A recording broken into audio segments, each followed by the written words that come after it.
ओम नमो भगवते वासुदेवाय।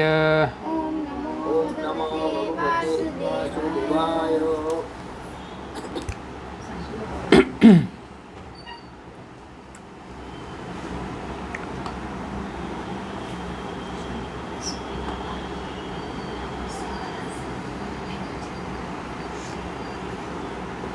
वासुदेवाय। यहाँ स्क्रीन पर श्लोक दिखाया है।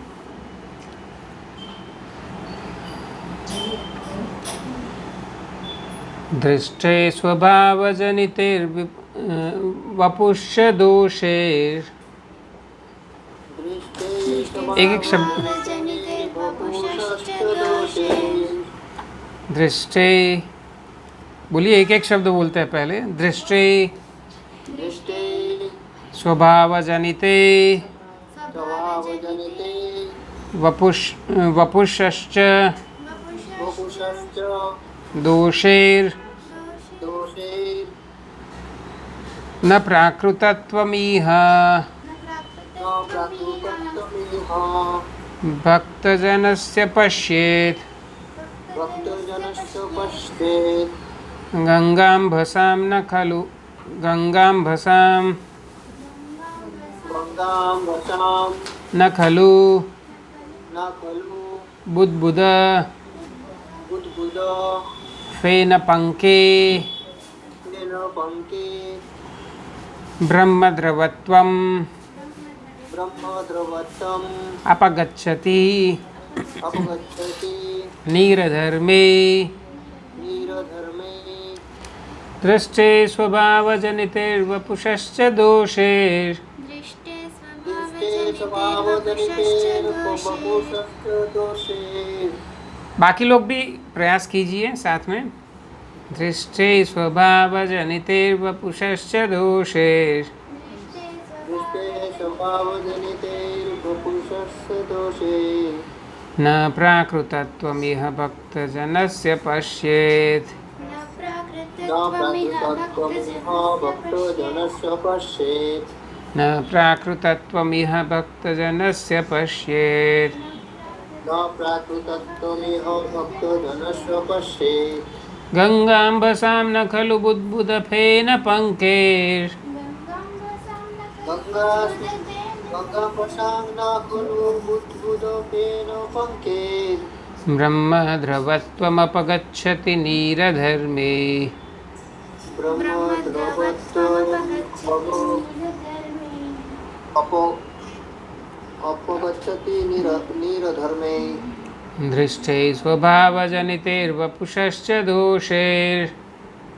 दृष्टे स्वभावजनितैर्वपुषश्च दोषैः।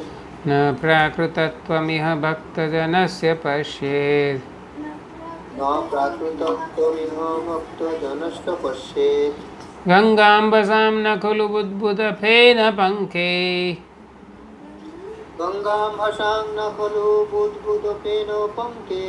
ब्रह्मद्रवत्वमपगच्छति नीरधर्मे।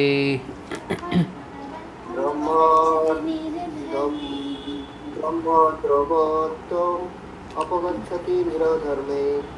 दृष्टे स्वभावजनितैर्वपुषश्च दोषैर्। दृष्टे स्वभावजनितैर्वपुषश्च दोषैः। न प्राकृतत्वमिह भक्तजनस्य पश्येत्। न प्राकृतत्वमिह भक्तजनस्य पश्येत्। गंगाम्भसां न खलु बुद्बुदफेन पंकेर्।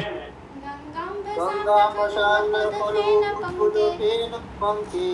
ब्रह्मद्रवत्वमपगच्छति नीरधर्मे। ब्रह्मद्रवत्वमपगच्छति अपगच्छति नीरधर्मे। नीरधर्मे। तो अनुवाद इस प्रकार है।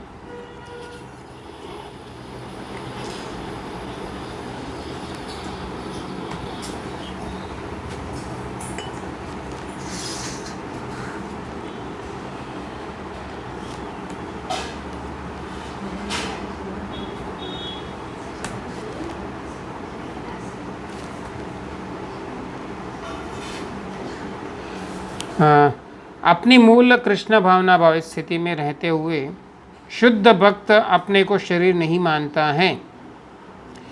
ऐसे भक्त को भौतिकतावादी दृष्टिकोण से नहीं देखा जाना चाहिए। निस्संदेह भक्त के निम्न कुल में जन्मने उसके कुरूप चेहरे, विकृत शरीर या रोगी अथवा अशक्त शरीर की परवाह नहीं करनी चाहिए। साधारण दृष्टि से ऐसे दोष शुद्ध भक्त के शरीर में प्रकट दिख सकते हैं, लेकिन इन सब दोषों के बावजूद शुद्ध भक्त का शरीर कभी दूषित नहीं हो सकता। वह उस गंगाजल के समान है जो कभी कभी वर्षा ऋतु में बुदबुद, फेन तथा कीचड़ से पूरित हो जाता है, किंतु कभी दूषित नहीं होता। अतएव जो लोग आध्यात्मिक ज्ञान में बढ़े चढ़े हैं वे जल की अवस्था का विचार करे बिना गंगा में स्नान करते हैं।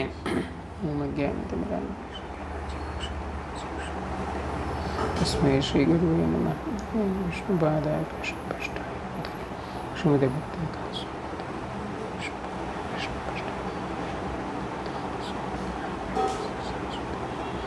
गौरवाणी पूजा निर्विशेष।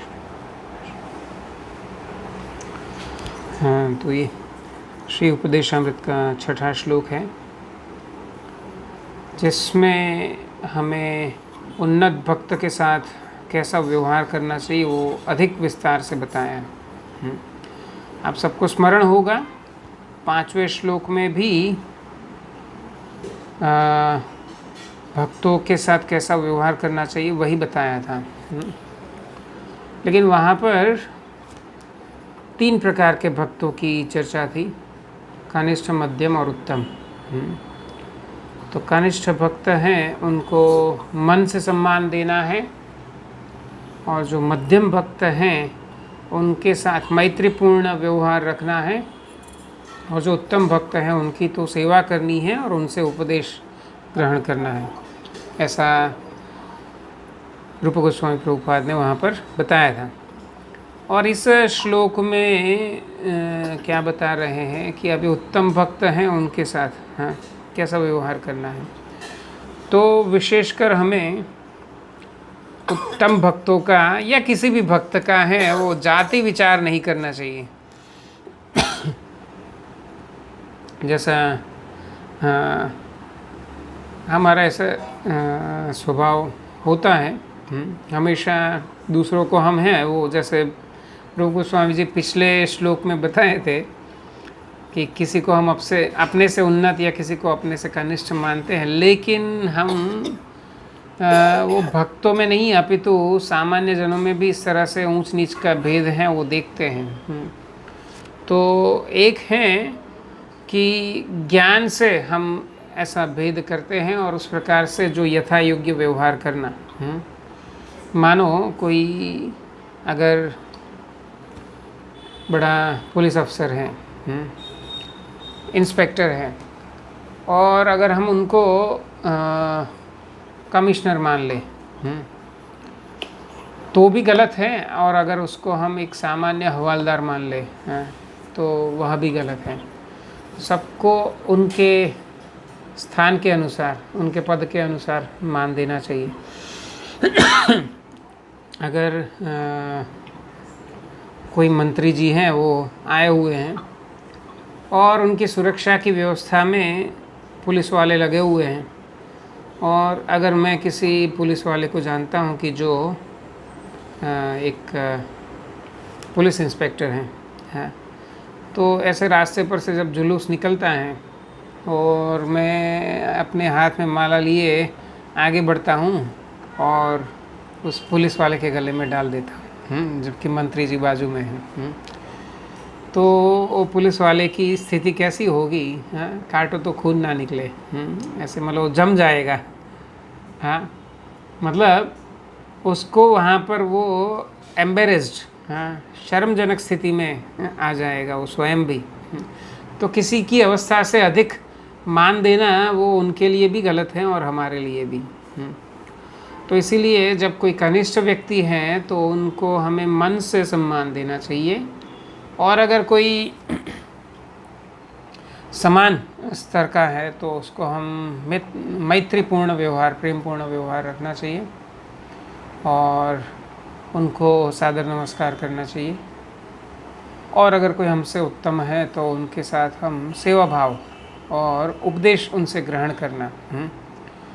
तो यहाँ ये श्लोक में रूप गोस्वामी जी है उनसे आगे बताते हैं कि जब उन्नत भक्त है ना तो उनके साथ हमें कैसा व्यवहार करना चाहिए। तो कभी भी उनका जाति विचार नहीं करना चाहिए। हाँ, तो भक्ति जो है वो कोई जाति के ऊपर निर्भर नहीं होती है। तो भक्ति तो है सब लोग कर सकते हैं, पशु भी कर सकते हैं। हाँ, हनुमान जी एक उदाहरण है, और ऐसे भगवान राम की पूरी वानर सेना, रीछों की सेना, गिलहरी, जटायु हैं, ऐसे कितने सारे जानवर हैं जो भगवान के भक्त हैं। चैतन्य महाप्रभु झारखंड के वन में से जब निकल रहे थे वृंदावन की ओर तो बहुत सारे जानवरों को भी उन्होंने भगवान का प्रेम दिया, और भगवान का स्पर्श होने से हाँ वो सब है उन्नत वैष्णव बन गए। हाँ, वो जानवर भी, चाहे वो बाघ है, बकरी है, हिरन है, हाथी है, सांप है, इत्यादि सब लोग है भगवान के साथ हैं, कीर्तन में भाग ले रहे हैं। तो सोचिए इस दृष्टि से कि उनका क्या स्तर होगा कि उनको भगवान का संग मिला। हाँ, और अगर हम बाह्य दृष्टि रखते हैं तो हम देखेंगे अरे वो तो जानवर हैं, वो तो जानवर मतलब मूर्ख, हाँ, बंधन, तो इस तरह से सोचते हैं। लेकिन हम दूसरा दृष्टिकोण देखें तो हम देख पाएंगे कि कैसे भाग्यशाली होंगे वो, हाँ, कि जो भगवान का संग मिला उनको, और हमारा तो वह स्तर नहीं है। तो ऐसे प्रभुपाद यहाँ बताते हैं कि भगवान की भक्ति जो है वो आत्मा का लक्षण है। और आत्मा है वो तो ब्राह्मण, क्षत्रिय, वैश्य, शूद्र नहीं होता है। और भगवान है वो गीता में कहते हैं कि माम च यो अव्यभिचारेण भक्ति योगेन सेवते सगुणान समतित्येतान ब्रह्म भूयाय कल्पते। तो जो कोई भी अगर भगवान की अव्यभिचारिणी भक्ति करता है, अव्यभिचारिणी मतलब अनन्य भक्ति, तो भगवान गीता में बुद्धि के विषय में भी ऐसा व्यभिचारिणी, अव्यभिचारिणी, हाँ, तो दूसरे अध्याय का 29वां श्लोक है, 39वां श्लोक है, वहाँ पर भगवान बुद्धि योग के विषय में बताते हैं कि व्यभिचारिणी बुद्धि है वो तो विभक्त होती है, बहुशाखा अनंताश बुद्धयो अव्यवसायिना। लेकिन अव्यभिचारी बुद्धि है वो तो एक लक्ष्य वाली होती है। हाँ, तो उसी तरह यहाँ ये 14वें अध्याय में, 14वां अध्याय मतलब गुणत्रय विभाग योग, तो उसमें भगवान ये अव्यभिचारी भक्ति की बात कर रहे हैं। तो कैसी होती है। हाँ, तो कृष्ण के अलावा हमारा कोई आश्रय नहीं है, और कृष्ण के अलावा हमारा कोई जीवन लक्ष्य भी नहीं है। हाँ, हम ना ही अन्य किसी का आश्रय लेंगे, और ना ही हम किसी का भक्ति भजन इत्यादि करेंगे। और भक्ति के अलावा कुछ नहीं करेंगे, अपने लिए भी नहीं करेंगे, तो उसको अव्यभिचारिणी भक्ति। तो ऐसा गुण जिसमें होता है सगुणान समतित्येतान ब्रह्म भूयाय कल्पते, तो वो व्यक्ति है ब्रह्मभूत अवस्था को प्राप्त कर सकता है, भगवत धाम को प्राप्त कर सकता है, जिसमें अव्यभिचारिणी भक्ति हो। तो यहाँ पर भगवान ऐसा नहीं बताए हैं कि जो जन्म से उन्नत है, हाँ, तो वो मेरा भजन कर सकता है। भगवान कहते हैं कि जो भी अगर अव्यभिचारिणी भक्ति करता है तो वो ब्रह्मभूत अवस्था को प्राप्त कर सकते हैं। तो प्रभुपाद यहाँ पर बहुत ही सुंदर वाक्य लिखा है, इस कृष्ण भावनामृत आंदोलन में मनुष्य की चेतना में बदलाव आवश्यक है। तो सभी से यह अपेक्षित है। निश्चय ही हम सब भवरोग से पीड़ित हैं, और इस संसार में सभी लोग इस तरह से भवरोग से पीड़ित हैं। तो जो भी इस्कॉन के संपर्क में आया, मतलब उसने अपने भवरोग को तो पहचान लिया है, यह उसकी एक विशेषता है। अन्य लोगों से यह भक्त की विशेषता है कि कम से कम उसने अपने भवरोग को पहचान लिया है, और अभी क्या करता है तो ट्रीटमेंट लेता है। हम हॉस्पिटल में जाएंगे तो ट्रीटमेंट लेंगे। अभी ट्रीटमेंट है, कोई है वो जल्दी से रिकवरी करता है, कोई देरी से रिकवरी करता है। उसमें हमारे पूर्व के कर्म दोष भी कारण हो सकते हैं और हमारी वर्तमान आसक्तियाँ भी कारण दोष हो सकती है। जैसे डॉक्टर है, दवाई के साथ हमें कुछ परहेज भी बताएंगे, तो हमें दवाई समय पर लेना है और हमें परहेज का पालन करना है। अगर ये दो चीज़ हैं हम डॉक्टर के कहे अनुसार करते हैं तो हमारा रिकवरी है वो तेज़ होता है। और अगर हम ऐसा नहीं करते हैं, हाँ, जब याद आया तो दवाई ले लिया, और परहेज तो ठीक है चलता है, हाँ, थोड़ा सा खा लेते हैं या ऐसा जो कुछ भी हम करते हैं, तो ऐसे व्यक्ति का रिकवरी है वो धीरे होता है। लेकिन ये बात तो निश्चय है कि वो डॉक्टर की शरण में आया है, उसने ट्रीटमेंट लेना शुरू किया है, भले ही वो ट्रीटमेंट का सही से पालन नहीं कर रहा है, लेकिन ट्रीटमेंट लेना शुरू किया है। तो इसीलिए किसी भी भक्त का हमें ऐसे दोष नहीं देखना चाहिए। तो यहाँ प्रभुपाद हमारे अपने के लिए बोल रहे हैं कि चेतना में बदलाव है बहुत ही आवश्यक है। तो एक है भौतिक चेतना और एक है कृष्ण चेतना। तो जो शरणागत व्यक्ति हैं वो तो अन्याभिलाषिता शून्यम है ना, वो अव्यभिचारिणी भक्ति का अर्थ है अन्याभिलाषिता शून्यम। तो हमें अपने निजी इंद्रिय भोग के लिए कुछ नहीं चाहिए। तो ये क्या है, यही हमारी एक है हरिनाम जो दवाई है, हरिनाम है, प्रभुपाद की पुस्तकें हैं, ये दवाई है। और जो 4 नियम हम पालन करते हैं, मांसाहार, जुआ, व्यभिचार और नशा, ये 4 जो है वो निषेध हैं, ये परहेज हैं जिससे हमें बचना है। तो ये विधि और निषेध का विधि है, भगवान का प्रसाद खाना, पुस्तक पढ़ना, कीर्तन में भाग लेना और जप हरे कृष्ण जप करना और भक्तों का संग करना। तो ये विधि निषेध का अगर हम अच्छे से पालन करेंगे तो हमारा प्रगति भी बहुत तेज होगा और हम उन्नत अवस्था तक पहुंच सकते हैं।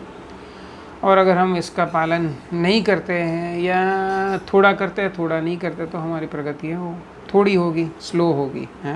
तो प्रभुपाद ये कहते हैं कि जो भी इस आंदोलन में जुड़े हैं तो प्राथमिक आवश्यकता है कि हमें अपनी चेतना बदलनी होगी।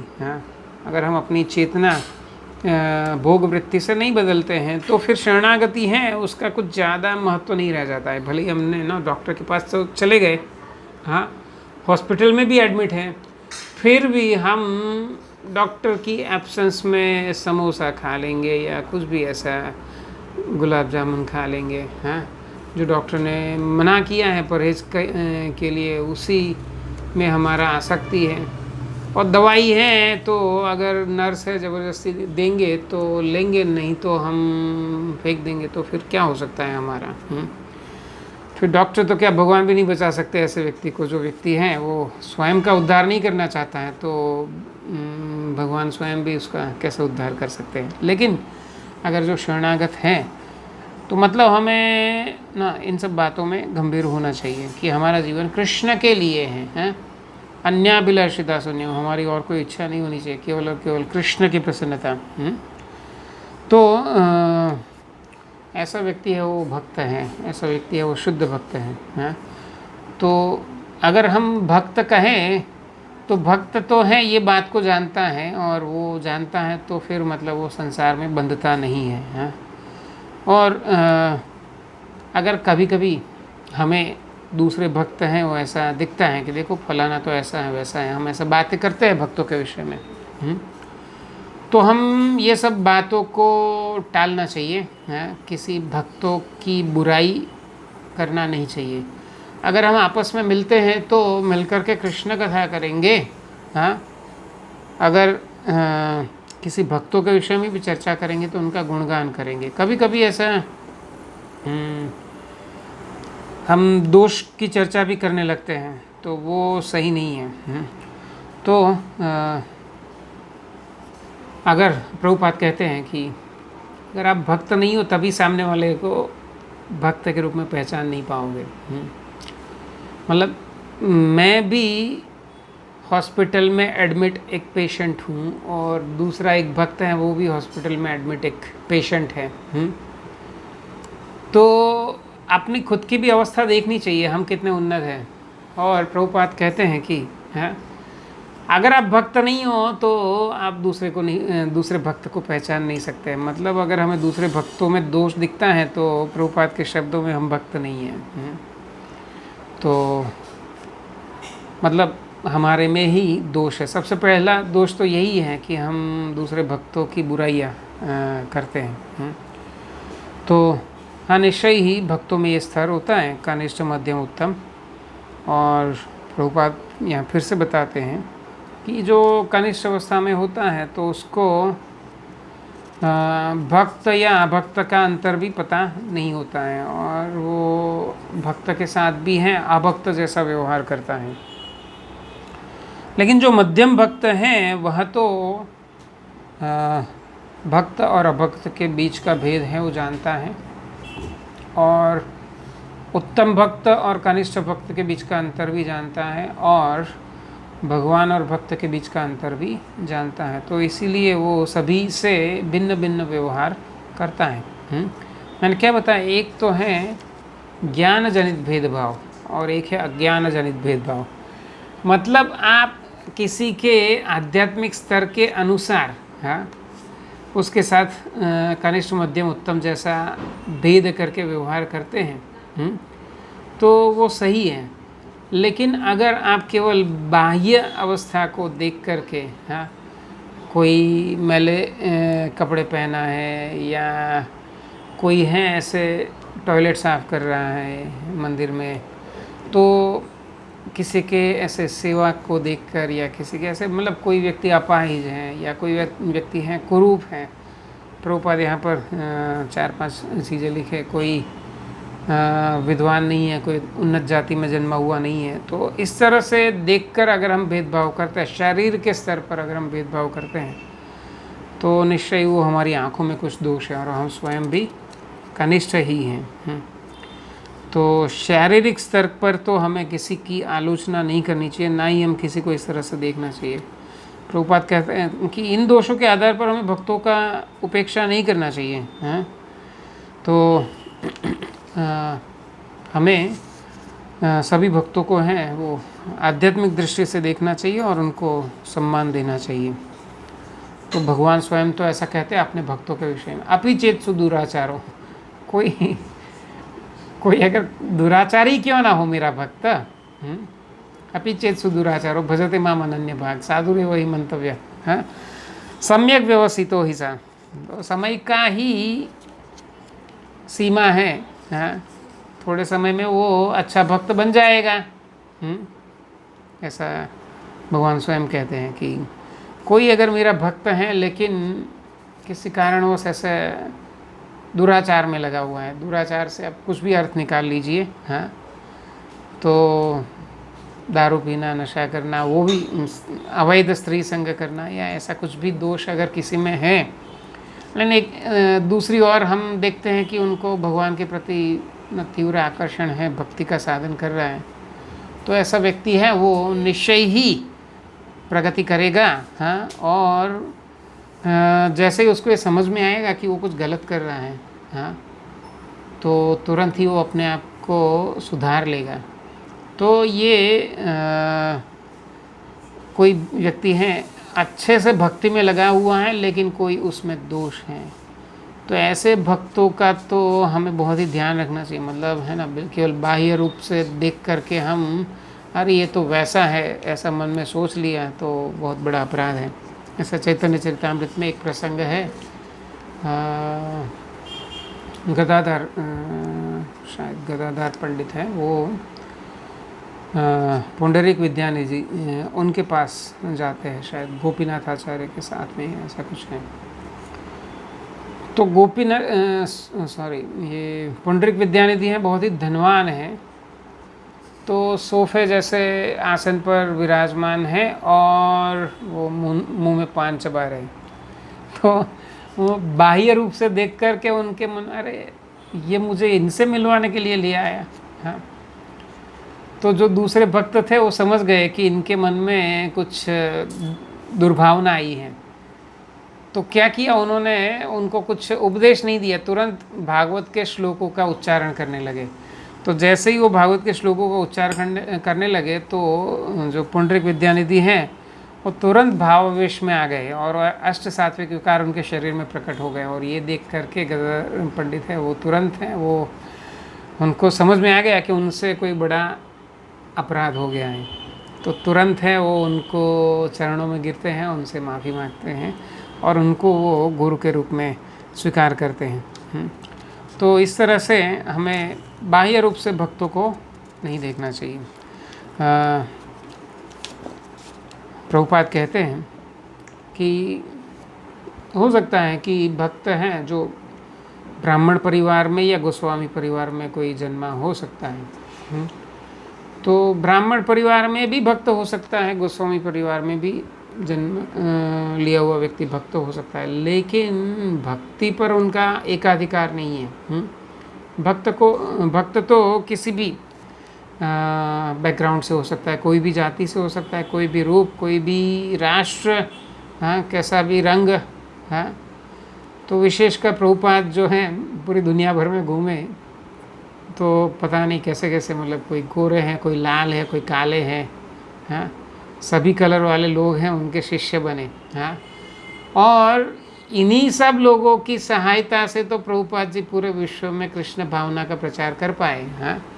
और यही लोग तो हैं जो इतने उत्साही थे, हाँ, कि जिनके द्वारा कृष्ण भावनामृत आंदोलन पूरे विश्व में फैला।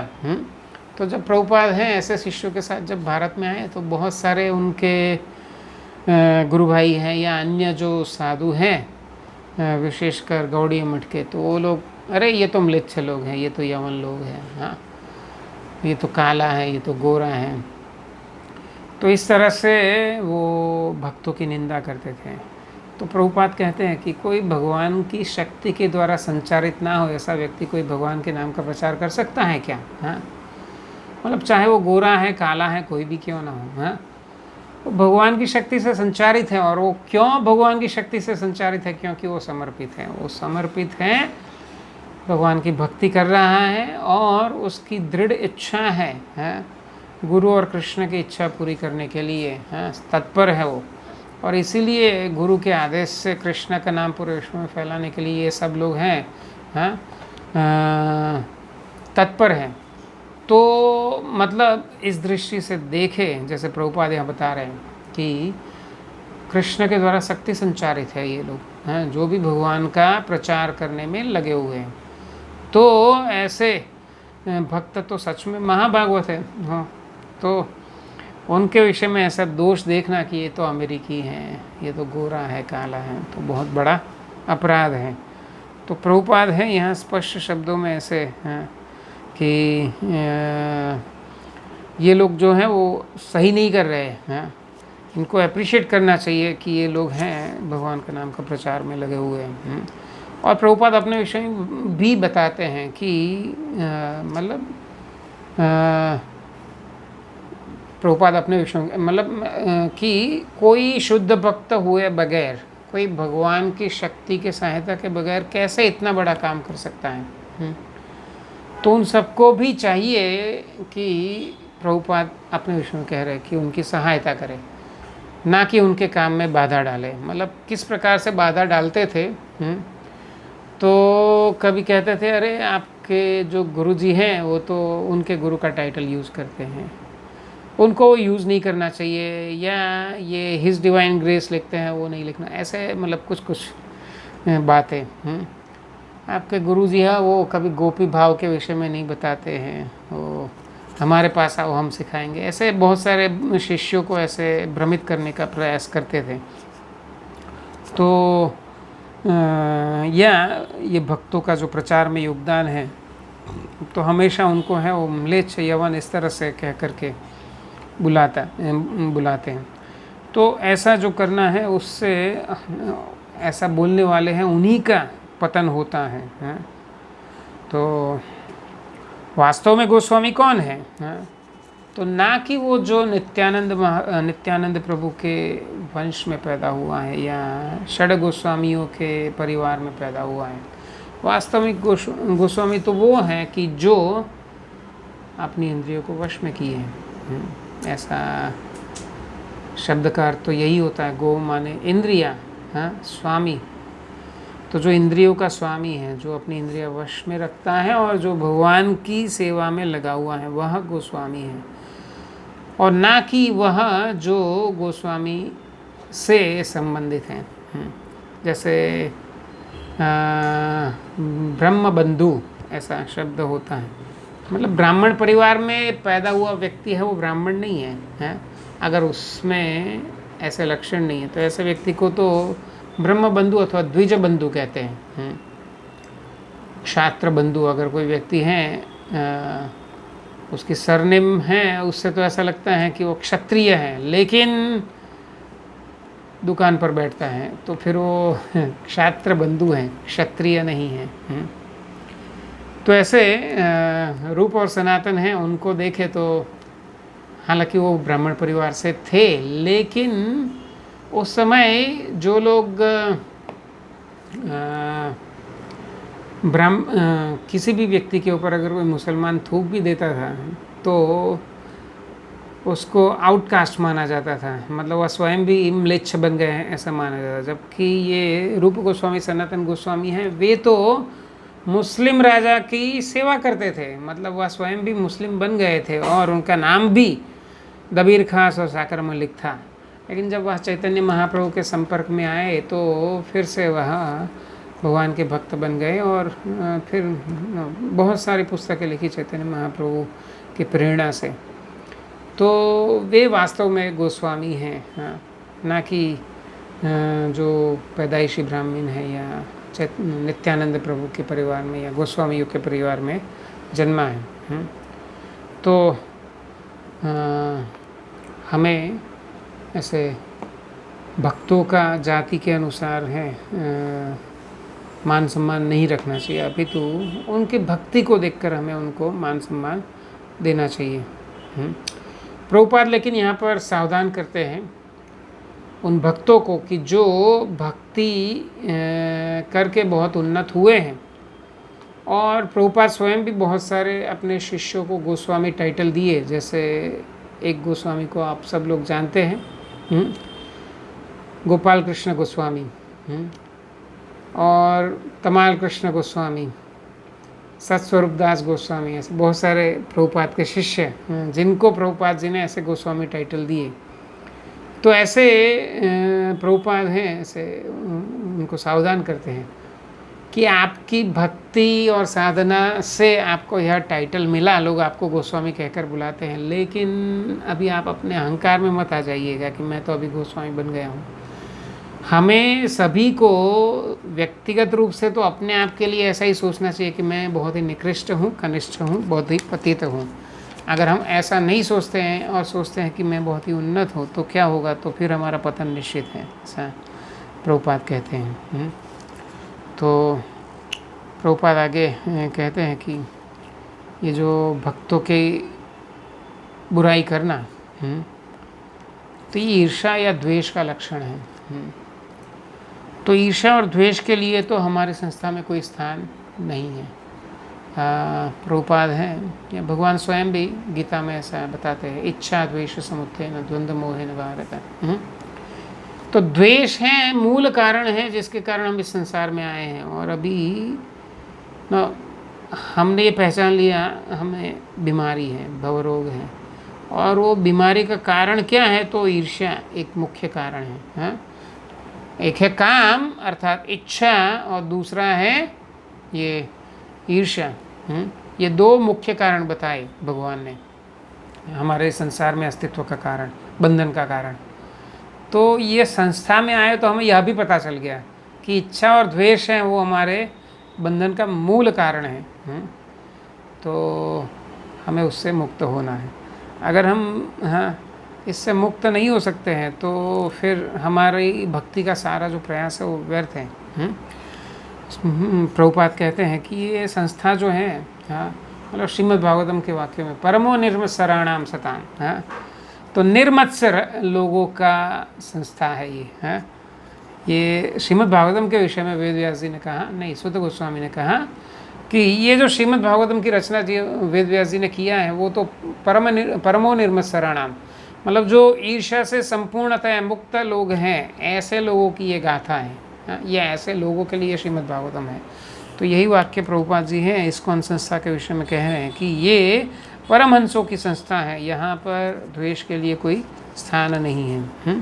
तो यहाँ पर प्रभुपाद कहते हैं कि ना हम ना इस तरह से कोई भी काला गोरा ऊंचा नीचा ब्राह्मण शूद्र वैश्य चांडाल ऐसा कोई भी भेद ना, भगवान गीता में भी कहते हैं कि विद्या विनय संपन्न ब्राह्मणों का भी हस्ती नहीं सुनी चैव स्वपाके च पंडित समदर्शिना, वैसे तो परम निर्मत्सर है, परम निर्मत्सर जो हैं वो ऐसा भेद नहीं देखते हैं, वो सबको समान भाव से देखते हैं और सबको भगवान के भक्त के रूप में देखते हैं। तो प्रभुपाद हैं यहाँ पर अंत में ऐसा बताते हैं कि इस तरह से अगर हम बुराइयाँ देखते हैं भक्तों की, हाँ, तो ये बहुत बड़ा वैष्णव अपराध है। और चैतन्य महाप्रभु के शब्दों में ये हाथीमता मतलब पागल हाथी जैसा है, वैष्णव अपराध हैं वो सभी प्रकार के अपराधों में सबसे बड़ा अपराध है।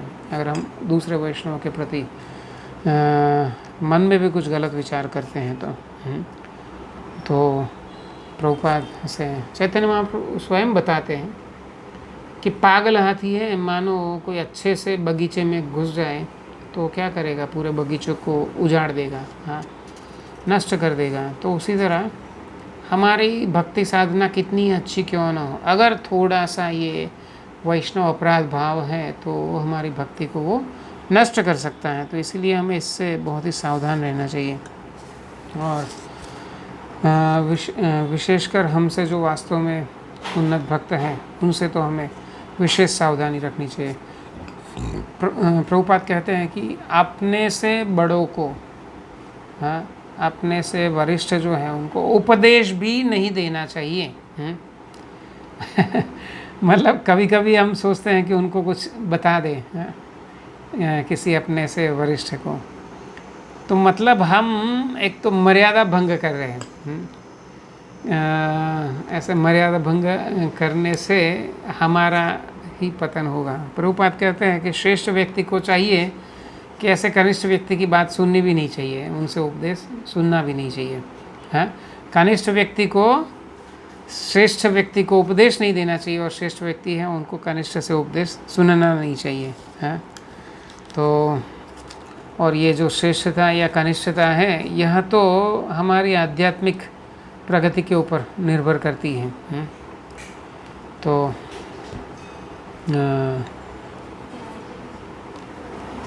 हम भगवान की प्रेम भक्ति में कितने लगे हुए हैं, हाँ, और कितनी हम सेवा करते हैं, और कितना रुचि से हम भगवान की कथा सुनते हैं और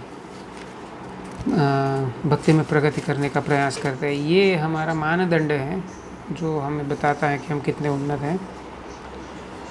तो कृष्ण भावना है इस प्रकार वर्ग जाति रंग इत्यादि लक्षणों से पूर्ण रूप से मुक्त है। लेकिन जो लोग ऐसे आदि हैं तो वे लोग हैं वो उन्नत भक्तों को भी अपने स्तर पर ले आते हैं। हाँ, तो ऐसे जो नौसिखिए होते हैं, भक्ति में नए नए लोग होते हैं, तो कई बार ऐसा होता है हम प्रवचन में बैठे हैं, कोई भक्त प्रवचन कर रहे हैं और ऑडियंस में से कोई है वो बीच में बोलने लगते हैं, नहीं नहीं ऐसा नहीं वैसा है, या कभी कभी वह स्वयं है वो इतना डिस्ट्रैक्शन कर देते हैं कि मानो ये प्रवचन कर रहे हैं और जो व्यासासन पर बैठे हैं वह कुछ भी नहीं है। तो ऐसी बातों में हमें भी सावधानी बरतनी चाहिए। कोई वरिष्ठ भक्त व्यासासन पर बैठकर कथा कर रहे हैं, प्रवचन कर रहे हैं, अगर कुछ गलती हो भी जाए, हाँ, तो हमें बीच में टोकना नहीं चाहिए, बीच में बोलना नहीं चाहिए। हाँ, अगर कोई बहुत बड़ी बात है तो हम बाद में हम उनको एकांत में भी बता सकते हैं, लेकिन पब्लिकली उनको न, एक तो हम ऐसा कोई परिस्थिति हो जाती है तो हाँ देखा मैं कितना जानता हूँ, उनको नहीं मालूम, उन्होंने ये गलती कर दिया है, तो पूरा प्रवचन पर है हम मन में यही सोचते रहते देखो मैं कितना श्रेष्ठ हूँ, और उनको कभी कभी बीच में ऐसे टोक भी देंगे। तो ऐसा व्यवहार न ये सामान्य शिष्टाचार हैं कि हम ऐसे अपने गुरुजनों को या जो व्यासासन पर बैठे हैं उनको हमें सिखाना नहीं है, हैं। सो जो भी व्यक्ति ऐसे वैष्णव चरण में अपराध करता है तो उसको कोई भी अपनी साधना का आध्यात्मिक लाभ नहीं मिलेगा, और ऐसे वरिष्ठ भक्त के प्रति हमें किसी भी प्रकार की अनुशासनात्मक कार्यवाही भी अपराध है, हाँ। मतलब डिसिप्लिन के लिए भी अगर कुछ करना, एक बार ऐसे मैंने देखा था, एक प्रभुपाद जी के शिष्य तो भागवत क्लास देने के लिए व्यासासन पर बैठे, और एक सन्यासी वो सामने बैठे। अभी सन्यासी है, वो वरिष्ठ है अपने आश्रम से भी और अपने भक्ति से भी। तो उन्होंने वो जो व्यासन पर बैठे उनको टोक दिया। क्या टोक दिया कि वो अपने पाँव को छुआ और बाद में भागवत को छूने भागवत खोलने जा रहे थे। तो उन्होंने उनको रोक दिया, रुको। फिर पानी मंगवाया, उनको हाथ साफ करवाए, बोले अभी ठीक है, अभी भागवत को छुए। लेकिन हमने ऐसा देखा तो हम भी अगली बार वैसा ही करने की कोशिश करते हैं। हमें अपना स्तर देखना चाहिए। तो ऐसे हमें मतलब डिसिप्लिन, यहाँ पर ये डिसिप्लिन की बात है कि हम अपने गंदे हाथों से भागवत या गीता को स्पर्श कैसे कर सकते हैं। तो हाँ, ये सही बात है, लेकिन हम अपने से वरिष्ठ व्यक्ति को ये पब्लिकली ऐसे इंसल्टिंग वे में नहीं बता सकते हैं, हाँ। तो अनुशासन के लिए भी हाँ यह बात है उचित नहीं है।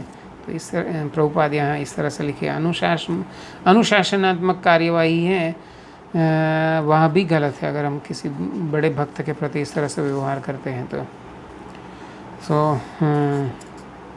ना तो शिष्य गुरु को उपदेश देना चाहिए और ना ही गुरु को शिष्य से उपदेश ग्रहण करना चाहिए, हाँ। जो ऐसे कनिष्ठ व्यक्ति हैं जो इस तरह से अपने गुरु को उपदेश देते हैं, तो ऐसा करना भी ठीक नहीं है। तो यहाँ पर मैं विराम दूंगा। आज के श्लोक में हमने क्या सीखा कि उन्नत भक्तों के प्रति हमें जाति भाव या किसी भी प्रकार का भेदभाव है वो नहीं रखना चाहिए। रूप गोस्वामी जी ने बहुत बड़ा अच्छा उदाहरण दिया है कि वर्षा ऋतु में गंगा नदी भी है, उसमें फेन आ जाता है, उसमें बुलबुले होती हैं और मिट्टी मिल जाती है, तो पानी है वो पूरा दूषित दिखता है। लेकिन जो ज्ञानी जन है वो तो फिर भी गंगा की पवित्रता को ध्यान में रखते हुए उसमें स्नान करते हैं। वो गंगा के दोषों को नहीं देखते हैं। गंगा के जो दोष हैं वो बाह्य है और वो कनिष्ठ लोगों को दिखाई देते हैं। उन्नत व्यक्ति हैं जो ज्ञानी हैं उनको गंगा के दोष नहीं दिखाई देते हैं। ठीक है, तो हम भी इस तरह से देखना चाहिए, जैसे गंगा हमेशा पवित्र रहती है तो उसी प्रकार भगवान के भक्त हैं वह भी, क्योंकि वो भगवान के आश्रय में है तो इसलिए वह भी पवित्र है और उनकी निंदा नहीं करनी चाहिए, बुराई नहीं करनी चाहिए। हरे कृष्ण। किसी का कुछ प्रश्न या मंतव्य है इस विषय में?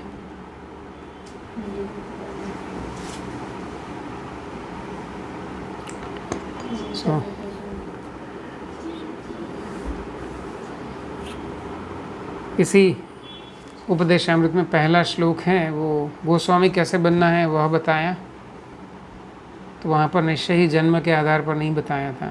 वाचो वेगम मनसा क्रोध वेगम जीवा वेगम उदर उपस्था एतान वेगान यो विषहित धीरा सर्वाम अपिमाम पृथ्वीम च शिष्यात्। तो जो 6 वेगों को वश में कर सकता है वही गोस्वामी है।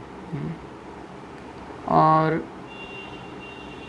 जो गोस्वामी है वो तक कोई भी हो सकता है। तो भक्त जो हैं उनको ऐसे गुणों के आधार पर हमें देखना चाहिए। हरे कृष्णा। ठीक है, यहाँ पर समाप्त करें। श्री उपदेशामृत की जय। श्रील रूप गोस्वामी प्रभुपाद की जय। श्रील प्रभुपाद की जय। वैष्णव भक्त वृंद की जय।